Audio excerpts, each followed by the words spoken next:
If there is one place we watched more closely than any other when I was deep in the occult, it wasn't churches, it wasn't workplaces, it wasn't even public spaces. It was the bedroom, because the bedroom is where defenses drop.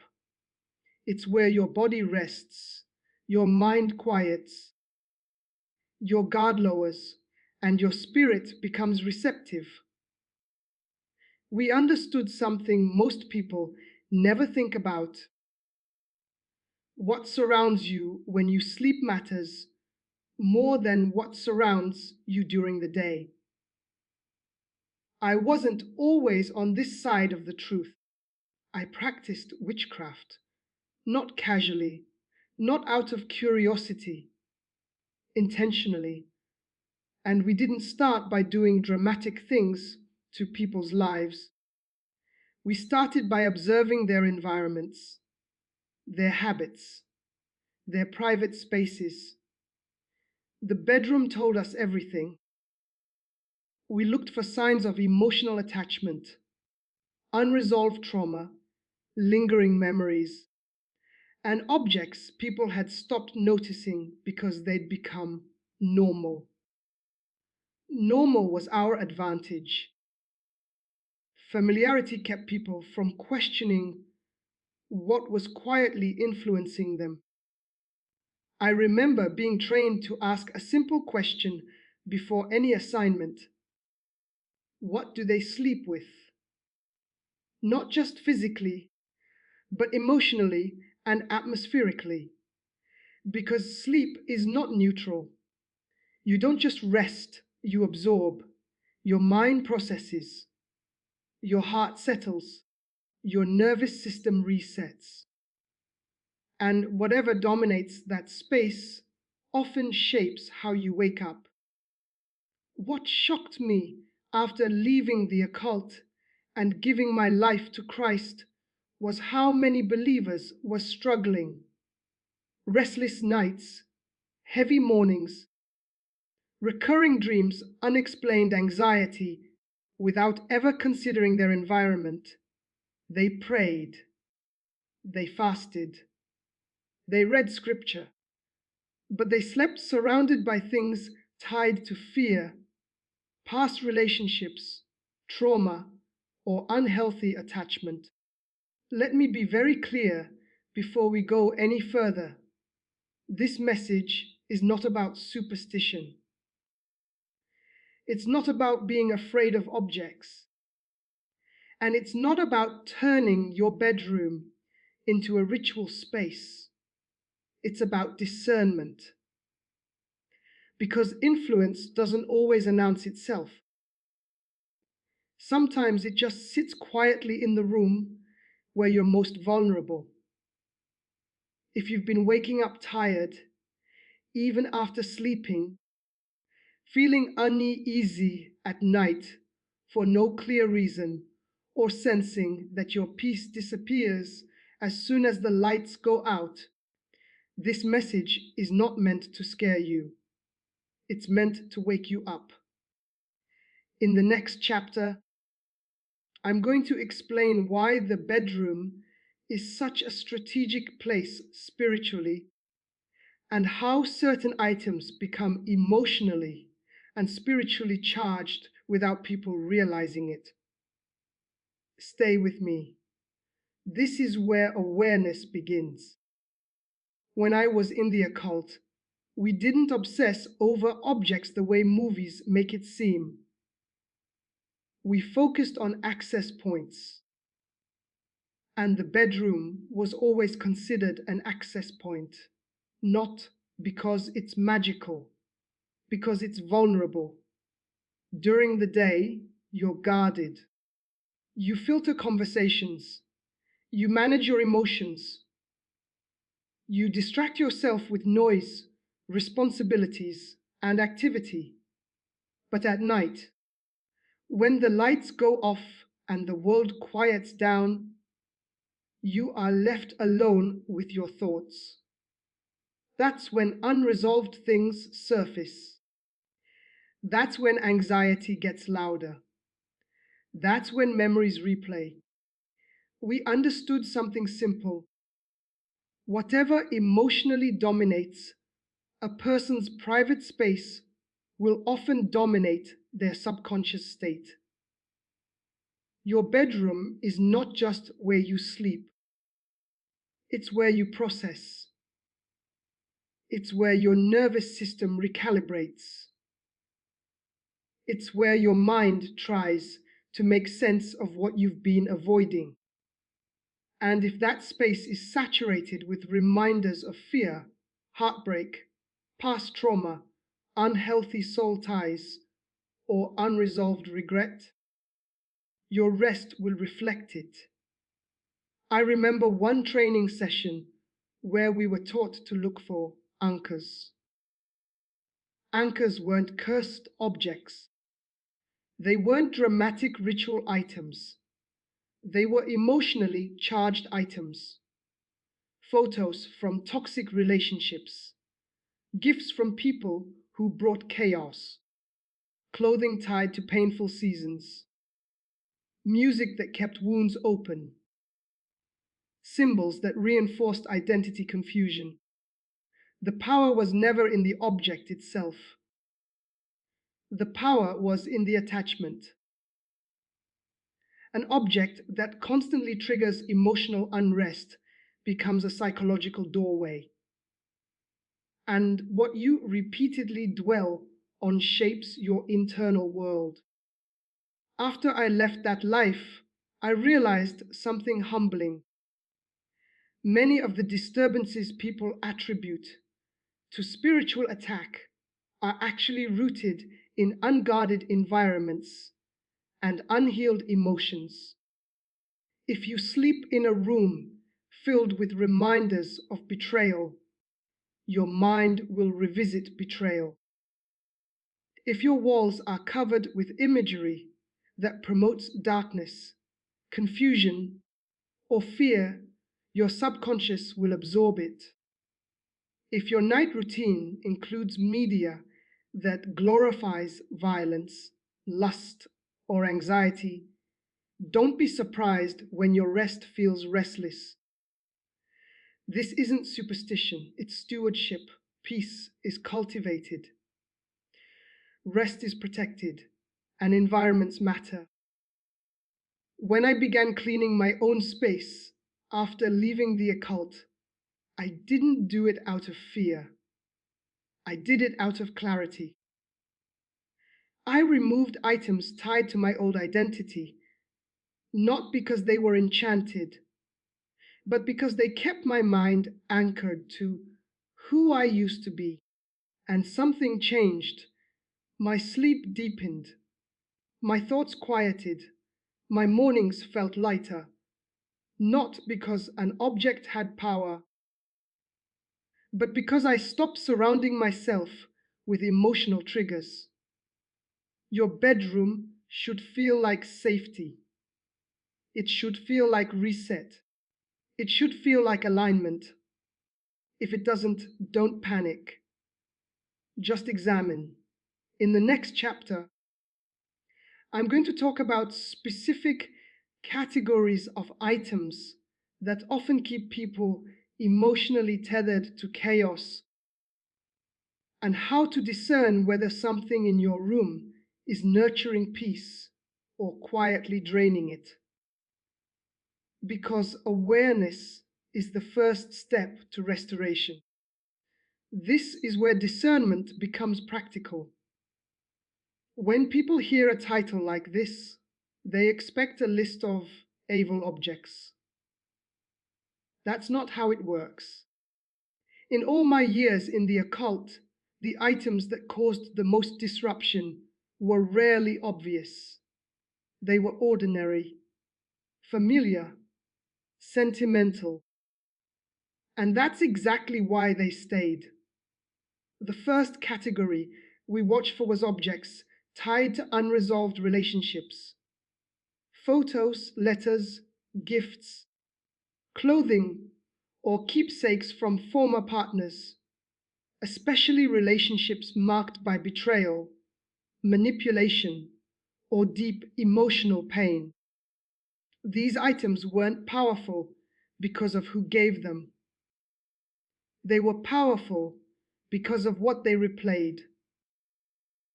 Every time the eyes landed on them, the heart revisited old emotions. And what the heart revisits at night, the mind rehearses in sleep.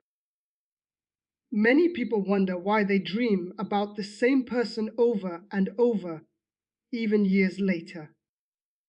Often, the answer is sitting quietly on a shelf.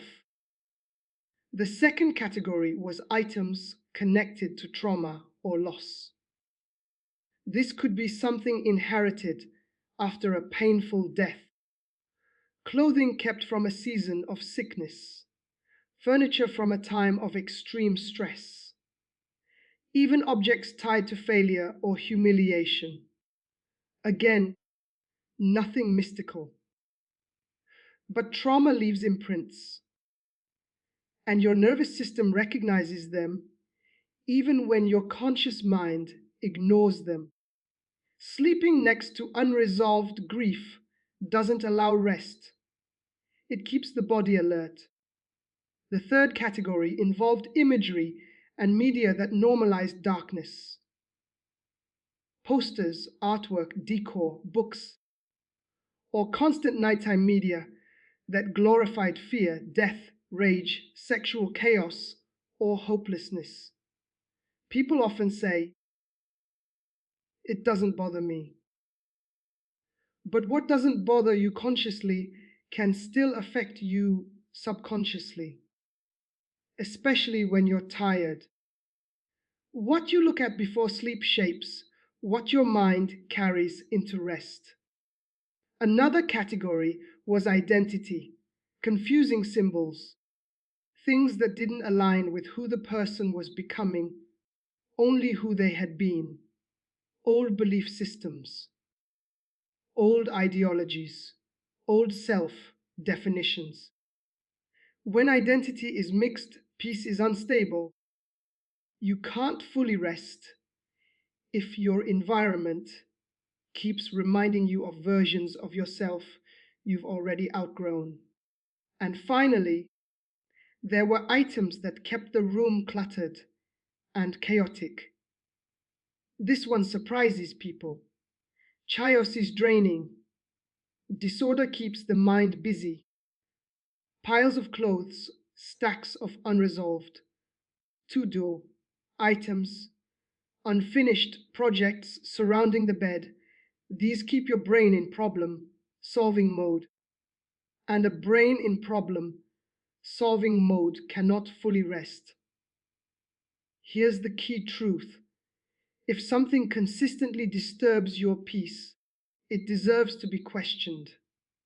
Not feared, not ritualized, questioned. Ask yourself honestly, does this item bring calm or tension? Does it anchor me to peace or to a past I'm trying to heal from? Does my body relax in this room or brace? When I left the occult, I didn't cleanse my room with rituals. I cleaned it with honesty. I removed what no longer served healing. I kept what aligned with who I was becoming. And peace followed, not instantly, but consistently.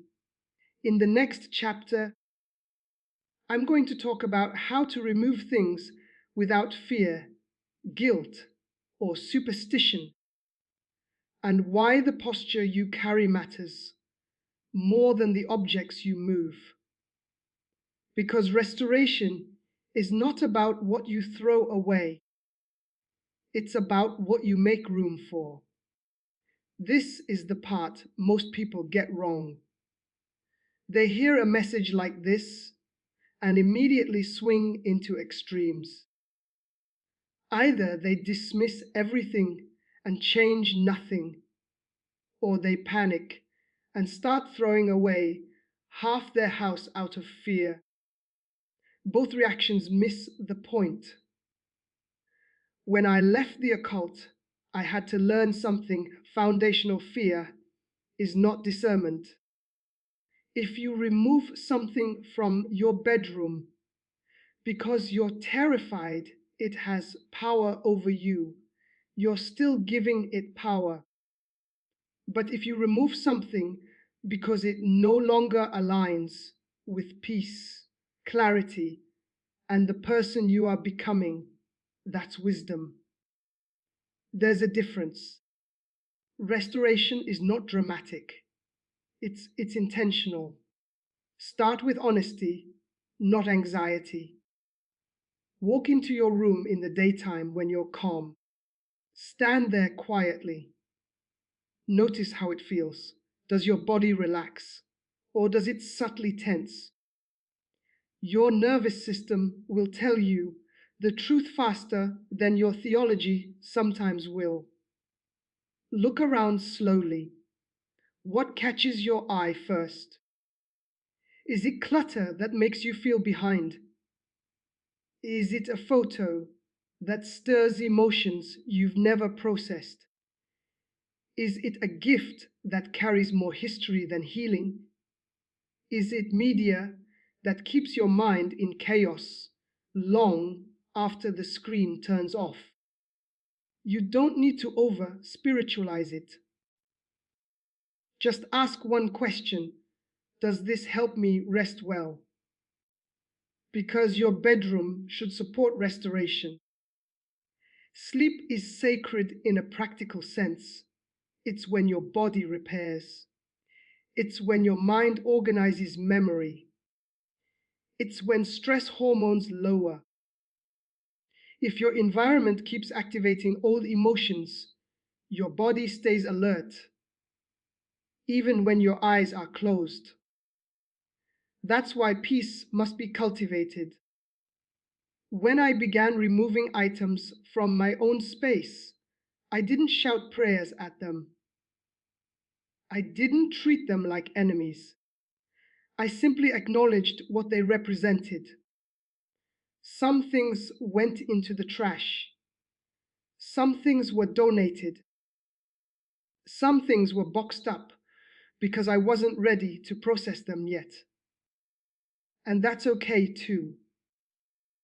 Not everything must be handled in one night.